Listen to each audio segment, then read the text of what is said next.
নমস্কার, আমি তিথি। আপনাদের জানাই আরও একটি ব্লগে স্বাগত। আজকে সকাল সকাল সাজুগুজু করে যাব একটি অডিশনে, সেটি শানবাংলার। তো আজকে আমি একদম সিম্পল সেজেই যাব, তার কারণ হচ্ছে যেহেতু আজকে অডিশন, তো মোটামুটি একটু টিপটপ হয়ে গেলেই হবে। তো এটা আমার অনেক দিনের ইচ্ছা ছিল, যাক আজকে সেটা পূর্ণ হলো। তাই বেরিয়ে পড়েছি। উনি যাচ্ছেন এখন দিতে, আমি ট্রেন ধরবো বলগোনা থেকে ভেবেছি। তো এখন তার আগেই যদি মরাদপুর থেকে বাস পেয়ে যাই, তো অবশ্যই ওখান থেকে বাসে চলে যাব, সময়টা কম লাগবে। তো আমরা এখন যাচ্ছি মরাতিপুর, সেখান থেকে বাস ধরে নেব আর চলে যাব। টাইম হচ্ছে 10টা থেকে 4টে ছিল, আর আমার বেরোতে নিতে প্রায় 8:30 হয়ে গেছিলো। তাই আমি এখন মরাদপুর এসেছি এবং মরাদপুর থেকে বাসও পেয়ে গেছি। তো বাসের বরাবরই জানলার দিকে সিটটা খুব প্রিয় থাকে আমার। আর যেহেতু আমার বাসে উঠলে একটু বমি হয়, আগে পড়তে যেতাম তখন অভ্যাস হয়ে গেছিলো, এখন তার অভ্যাসই নেই, এখনই খুব কষ্ট হয়। তাই জানলার ধারে এখন একটা ভালো সলিউশন। আমি যখন বর্ধমান যাতায়াত করতাম এই শাশুড়ি মায়ের অসুস্থতার সময়, আমি কি করতাম, কানের মধ্যে গান শুনতে শুনতে এলে পরে আর বমির হওয়ার যে প্রবণতাটা কিন্তু হয় না, দেখেছি আমি। আপনারা যাদের বমি হয় তারা ট্রাই করতে পারেন। আর বর্ধমানে নেমে এই রিক্সা অনেক দিন চাপিনি, তো আমি রিক্সা চাপতে বেশি ভালোবাসি টোটোর থেকে। যেগুলি টোটোর একই ভাড়া এবং সামনের রাস্তা, সেগুলো আমি রিক্সাতেই যাই। তো এখন আমরা চলে যাব সেই অডিশন স্পটে। তো ওখানে গিয়ে দেখছি বিরাট লাইন।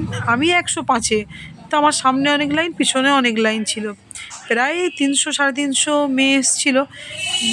আর এইখানে চলছে এই যে অডিশনের এখানে যারা বাড়ি থেকে নিয়ে এসে অধীর আগ্রহে দাঁড়িয়ে আছে। আর আমাদের এখানে লাইনের পর লাইন সামনে ফর্ম দিচ্ছিল।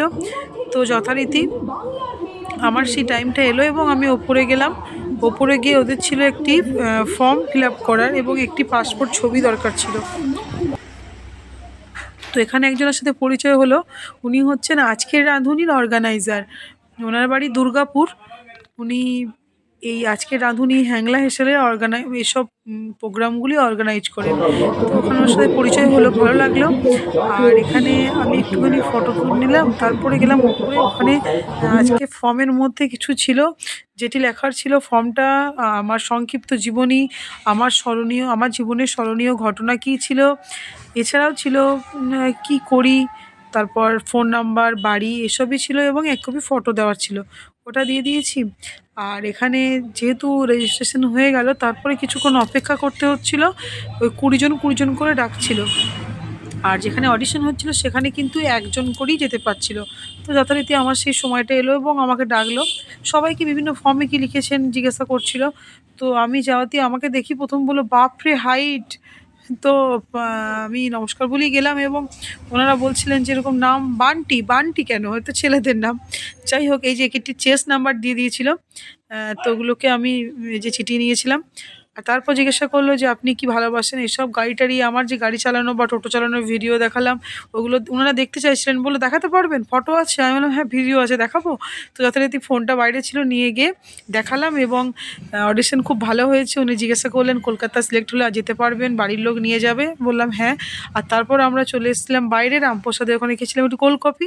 আর তারপর আবার টোটো করে সেই বাড়ি ফেরার পালা। এবার চলুন। আর আমি আজকে বর্ধমান বাড়ি যাব না, এখন একবারে বাড়িই যাব।